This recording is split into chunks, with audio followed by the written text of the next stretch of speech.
మీ సొంత ఇంటి కలకు అసలైన నేస్తం బీబీజీ ఇండియా. అమరావతిలో నికార్సైన ప్రాపర్టీ కోసం కాంటాక్ట్ 040690322244.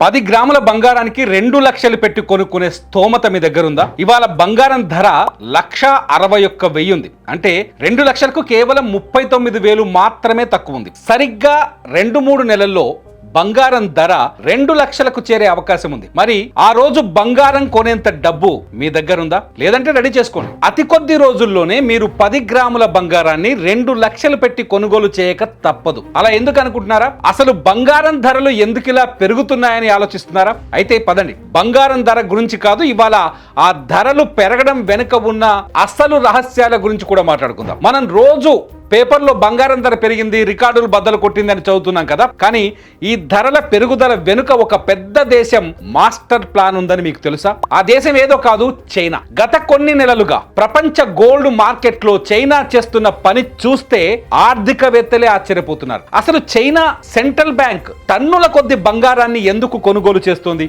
ఆ దేశం గోల్డ్ విషయంలో ఎందుకింత అగ్రెసివ్ గా మారింది? కేవలం చైనా మాత్రమేనా, లేక ప్రపంచం మొత్తం ఇదే బాటలో ఉందా? అసలు ఇంటర్నేషనల్ మార్కెట్ సామాన్యుడికి ఇస్తున్న వార్నింగ్ బెల్ ఏంటి? ఇప్పుడున్న పరిస్థితుల్లో మనం బంగారం కొనాలా వద్దా? ఈ ప్రశ్నలన్నిటికీ సమాధానం ఈ వీడియోలో మీరు క్లియర్ గా తెలుసుకోవచ్చు. ఫస్ట్ పాయింట్, అసలు చైనా అంత బంగారాన్ని ఎందుకు కొంటోంది? దీనికి సింపుల్ ఆన్సర్ డీ-డాలరైజేషన్. అర్థమయ్యేలా చెప్పాలి అంటే ఇప్పటి వరకు ప్రపంచ వాణిజ్యం మొత్తం అమెరికా డాలర్ చుట్టూ తిరుగుతోంది.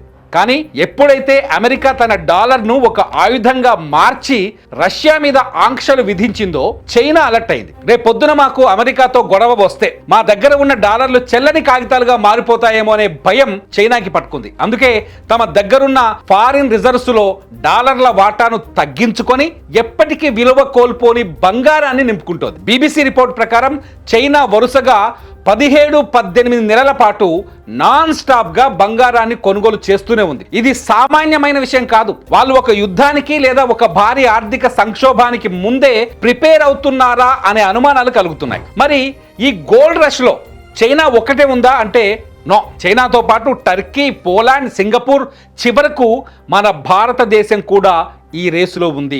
వరల్డ్ గోల్డ్ కౌన్సిల్ డేటా చూస్తే సెంట్రల్ బ్యాంకులు రికార్డు స్థాయిలో బంగారం కొంటున్నాయి. కానీ ఇక్కడ గమనించాల్సిన విషయం ఏంటంటే అందరికంటే ఎక్కువ ఆకలితో ఉంది మాత్రం చైనానే. వాళ్ళు కేవలం గవర్నమెంట్ లెవెల్లోనే కాదు, చైనాలోని సామాన్య ప్రజలు కూడా రియల్ ఎస్టేట్ మార్కెట్ పడిపోవడంతో తమ సేవింగ్స్ మొత్తాన్ని గోల్డ్ బిస్కెట్ల రూపంలోకి మార్చుకుంటున్నారు. సో ఒకవైపు సెంట్రల్ బ్యాంకు కొనుగోలు, మరోవైపు పబ్లిక్ కొనుగోలు, ఈ రెండూ కలిసి గ్లోబల్ మార్కెట్ లో డిమాండ్ షాక్ ని క్రియేట్ చేశాయి. సరే, ఇదంతా మనకేం చెబుతోంది? అంతర్జాతీయ మార్కెట్ మనకిస్తున్న సందేశం చాలా క్లియర్. అదేంటంటే అన్సర్టనిటీ. సాధారణంగా ప్రపంచ ఆర్థిక వ్యవస్థ బాగున్నప్పుడు, స్టాక్ మార్కెట్లు బాగున్నప్పుడు బంగారం ధరలు పెద్దగా పెరగవు. కానీ ఎప్పుడైతే బంగారం ఇలా రాకెట్ లాగా దూసుకెళ్తుందో దాని అర్థం ఇన్వెస్టర్లకు, దేశాలకు భవిష్యత్తు మీద నమ్మకం పోతుంది అని. జియో పొలిటికల్ టెన్షన్స్, అమెరికా అప్పుల ఊబిల్లో కూరుకుపోవడం, కరెన్సీల మీద నమ్మకం తగ్గడం, ఈ కారణాల వల్లే gold is the only king అని మార్కెట్ నిరూపిస్తోంది. ఇది కేవలం ధర పెరుగుదల కాదు, ఇది ఒక